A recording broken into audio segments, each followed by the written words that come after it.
soft power, what does that really mean to you in terms of American soft power around the world? Power has many dimensions. And economic sanctions is a form of soft power in a sense that the violence is not direct. There was certainly violence when we carried out sanctions against Iraq, in particular in terms of medicine, in terms of children and the suffering. Soft power can be implemented through the twisting and deformation of legislation to essentially further the interests of the United States, or, as most is often the case, the interests of corporations that seek to exploit natural resources in particular places. So it's one of the many ways by which empire can affect the outcome to further its interests. But I wouldn't separate it from what we call hard power or violence. I would say it's all part of the same process. This doesn't sound very good, does it? It's a different definition of soft power than I've heard. I mean, I've heard things like that as well, but I think it goes beyond that. It's in today's interconnected world, it's all the ways in which we reach out and connect with people. It is, you mentioned corporations, it is certainly corporations going out and how they exercise their power, their influence within markets. It's cultural exchanges. We've all heard about the importance or the impact of movies and television and how that affects us. Educational exchanges, there are many, many ways that they do it, but I think the whole basis of collaboration and communication very broadly and deeply into societies in every way that you can is sort of an essential part of soft power. How much is that exchange, how much is that domination? I mean, at the end of the day, in most of these countries that America is exercising soft power, those countries are not exactly exercising soft power in America. I don't think we have, in any way, shape, or form, a monopoly on the ability to go out and exercise that, and I think a lot of that is because of technology. Are these complementary to one another, yeah, they soft work, and hard power? Sure. I mean, they work together. The U.S. has a very clear agenda in countries that it seeks to dominate or control, and it will use all mechanisms available to carry out that domination. Do you agree? I probably would take issue of our sort of march around the world that we're trying to dominate and control countries. I didn't see it like that, and I felt that, again, from my perspective, we're in this interconnected world. We all depend on each other to a far greater degree than we ever did before, and there are many, many voices and governments that are all sort of playing in the same field, trying, again, to sort of find ways of protecting their agenda, most assuredly, but at the same time, how do we sort of work at this together, work at solutions, and how do we do it? But do you think soft power complements hard power or has been trying to replace hard power? I don't think soft power will replace hard power. I think inevitably the two will go together. But I believe quite strongly, and one of the reasons why I took the position I did was that we had to, our government, every government has got to find ways of communicating much more broadly and deeply into societies than we ever did before. And if we don't, then it's going to be very difficult for us to move any agenda forward. What is it about America that wants attention, wants love, wants admiration? Why?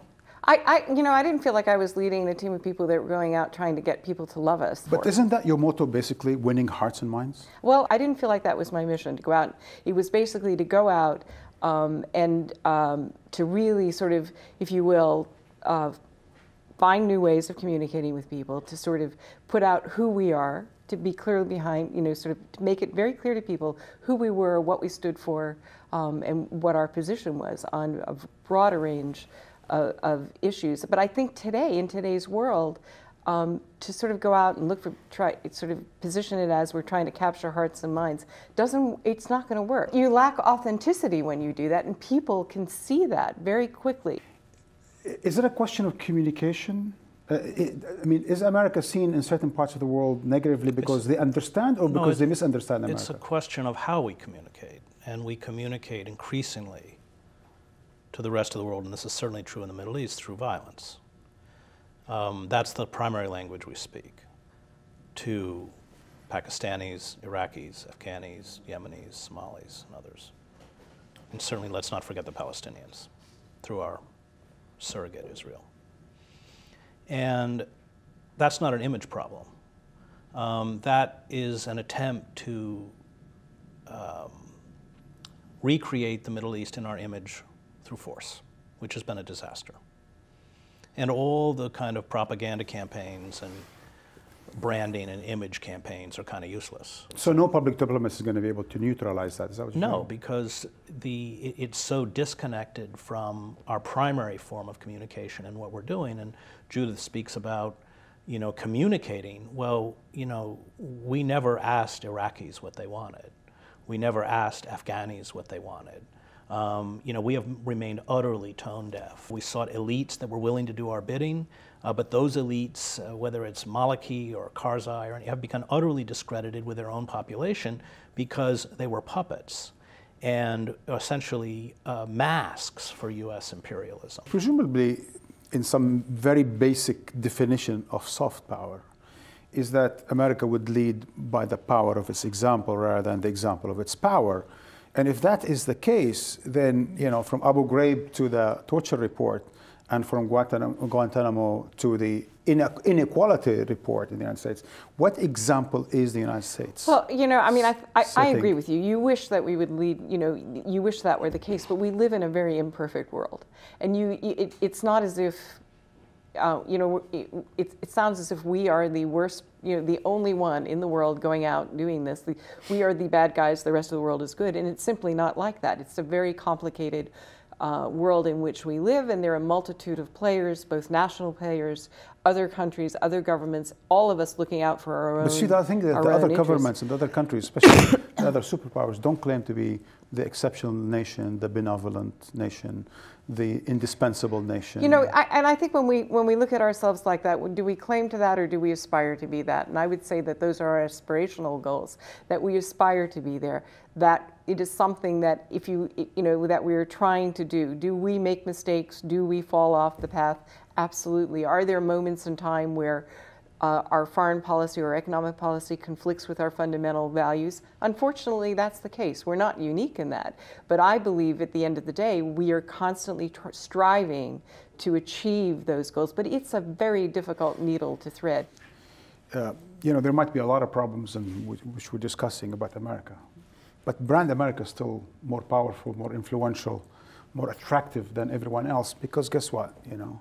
I'm not sure Russia and China and even India and I don't know whoever does any better. Despite all those challenges, I think if you look on a global basis, people look and they go, there is still the promise of America, the ability to come here, the ability to participate and to aspire for a better life and to have your dreams, to set goals for yourself and be able to achieve it. And I think that is why it continues to be a very compelling message and an opportunity that people sort of look at that and aspire to be like that.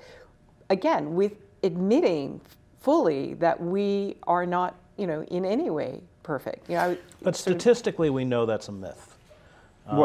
This ability to come to America and rise and get a middle class. Well, many people do. But I would agree, not everyone does. But you have the ability to sort of set those goals and to aspire to do that. And I think we as a country are aspiring to be a better place. We constantly come back to what are our Interestingly, most Americans goals. now think that the American dream is not much of a reality. Well, because it isn't. The point I was trying to make was not that we are perfect. I'm not saying that. Not that everyone who comes to this country can achieve the American dream, whatever that might be in the 21st century. But that when you look around the world and you look at other countries and you look at other places, this is still a very attractive option, if you will, warts and all. So explain to me, why despite the myth, why despite the erosion in the economic well-being and the failure on the military front, the brand called Brand America remains so triumphant?